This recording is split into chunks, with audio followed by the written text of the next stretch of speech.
നമ്മൾ ഉണ്ടാക്കാൻ പോകുന്നത് ഇറച്ചിച്ചോറാണ്.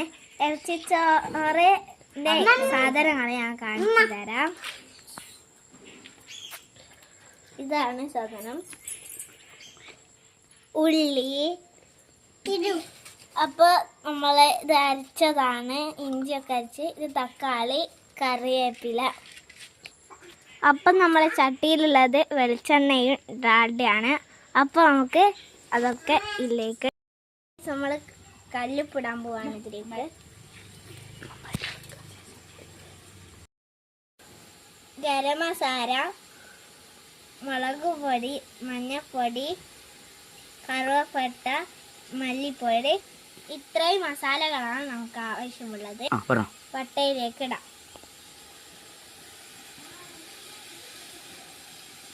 ഇട്ടിട്ടുണ്ട്. അപ്പം നമുക്ക് ഇത് എല്ലാം കൂടി ഇളക്കാം. അപ്പോൾ നമുക്ക് വെള്ളം ഇതിലേക്ക് ഒഴിക്കാം.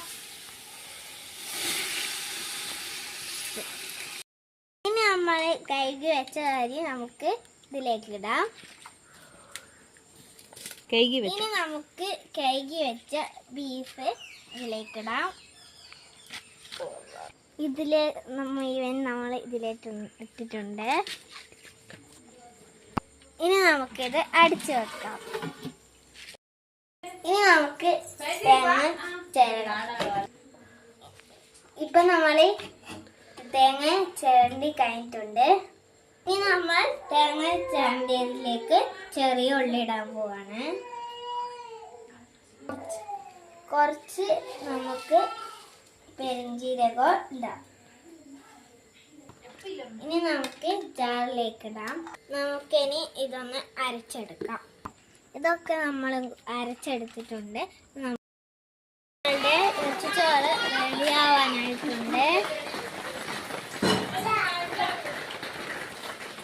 അര സ്പൂൺ നമുക്ക് ഗരം മസാല ഇതിലേക്ക് കൊടുക്കാം.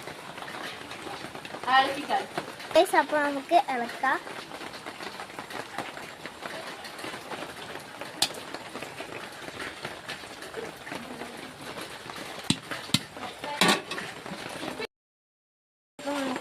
ഇതിലേക്ക് കുറച്ച് മല്ലിച്ചപ്പിടാം.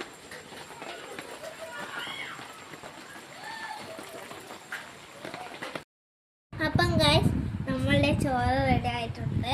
നമുക്ക് ടേസ്റ്റ് നോക്കാം. നല്ല ടേസ്റ്റ്. അപ്പം നമ്മൾ ഈ ഉണ്ടാക്കിയ കാണിച്ചുകൊണ്ട് ഞാൻ ഈ വീഡിയോ വൈൻഡപ്പ് ചെയ്യുന്നു. വീഡിയോ ഇഷ്ടപ്പെട്ടിട്ടുണ്ടെങ്കിൽ ലൈക്ക്, സബ്സ്ക്രൈബ് ചെയ്യണേ.